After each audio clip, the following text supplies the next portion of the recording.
the Obamacare subsidies, for a lot of people, you're getting a benefit of up to $700 a month in reduced premiums. The Republican plan with the HSA accounts was giving, what, $1,200 a year in an HSA?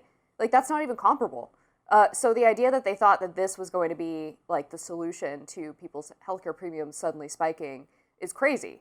It was obviously never going to pass, one, and two, it doesn't even make a dent in the rise in premiums that people are going to experience.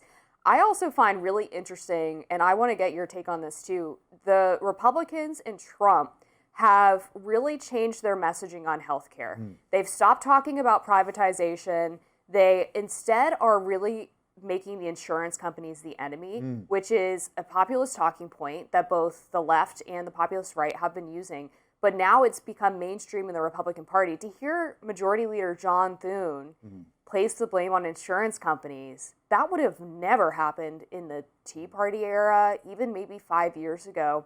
And they are just directly ripping that messaging from the outer flanks of each party. Yeah, I agree. I do think that that is really interesting, and I see it as responsive to where the public are, by and large. I mean, people, of course, have overall differing ideological perspectives, but I think frustration or resentment with health insurance companies and the industry there is very widespread. And the idea that those people within that industry find any possible loophole to make it as hard as possible for them to pay out, that would be a problem in any form of insurance or any form of business. But because oftentimes the nature of health insurance is people are in real distress for themselves or for family members, and you've some distant person in some distant office saying, well, if you look at the fine print of,